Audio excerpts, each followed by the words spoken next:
हम लोगों ने भी बहुत हो सकता है पाप किए हों, लेकिन उनके बताए हुए रास्ते पे इन 3 बातों में बहुत गहराई है। नाम जपो, किरत करो, वंड चखो। उनके बताए हुए रास्ते पे हम अपनी जिंदगी और सरकार को चलाने की कोशिश कर रहे हैं। पूरी ईमानदारी के साथ सरकार चलाने की कोशिश कर रहे हैं। आज बहुत लोग हमसे पूछते हैं, इतना पैसा कहां से आ रहा है, इतना शानदार इंतजाम कैसे किया, इतने काम पंजाब सरकार कैसे कर रही है? क्योंकि हम गुरु साहब जी के बताए हुए रास्ते पे चल रहे हैं, ईमानदारी से सरकार चला रहे हैं, ईमानदारी से सरकार चला रहे हैं। आज इस पवित्र स्थान से मैं कहना चाहता हूं, अगर हमने 1 पैसे की भी बेईमानी की हो, गुरु महाराज जी जो सजा दें हमें मंजूर है वो सजा। गुरु नानक जी ने, गुरु तेग बहादुर जी ने, हमारे गुरुओं ने इंसानियत का संदेश दिया। पूरे भारतवर्ष में घूम घूम के इंसानियत का संदेश दिया, सच्चाई का संदेश दिया, मानवता का संदेश दिया, इंसानियत का संदेश दिया, निस्वार्थ सेवा का संदेश दिया। उन्होंने कहा, नाम जपो, किरत करो, वंड चखो।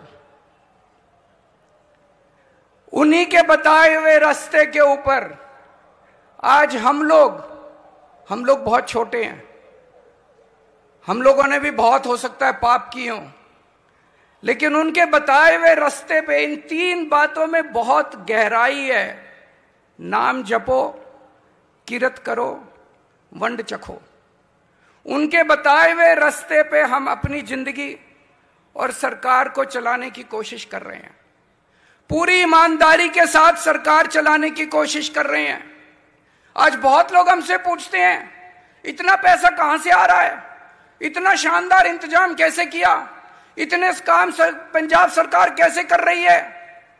क्योंकि हम गुरु साहब जी के बताए हुए रास्ते पे चल रहे हैं, ईमानदारी से सरकार चला रहे हैं, ईमानदारी से सरकार चला रहे हैं।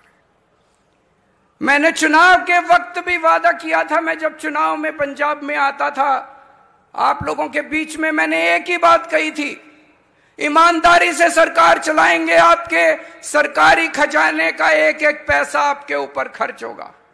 आज इस पवित्र स्थान से मैं कहना चाहता हूं, अगर हमने 1 पैसे की भी बेईमानी की हो, गुरु महाराज जी जो सजा दें हमें मंजूर है वो सजा।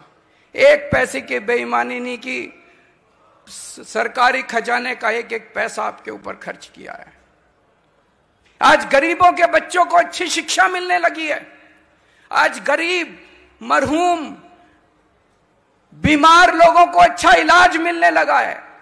आनंदपुर साहब में 20 मोहल्ला क्लिनिक अभी चल रहे हैं और रोज मेरे को पता चलता है कि हजारों की तादाद में लोग वहां जाके अपना इलाज करा रहे हैं, फ्री में दवाइयां मिल रही हैं, फ्री में उनका इलाज हो रहा है।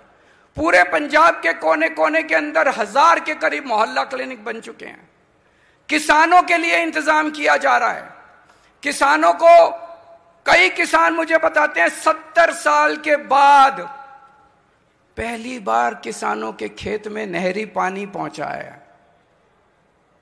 पहले किसानों को रात को 3-3 बजे उठ के बिजली आती थी, 3-3 बजे सिंचाई करनी पड़ती थी, ट्यूबवेल चलाते थे। आज दिन में 8 घंटे पूरी बिजली मिलती है, आपको रात को उठने की जरूरत नहीं पड़ती। पहले सरकारी नौकरी लेने के लिए रिश्वत देनी पड़ती थी, सिफारिश करनी पड़ती थी। अब आपको मेरिट के आधार पे रिक्शा वाले के बच्चे को, मजदूर के बच्चे को, गरीब के बच्चे को भी पुलिस की नौकरी मिल रही है।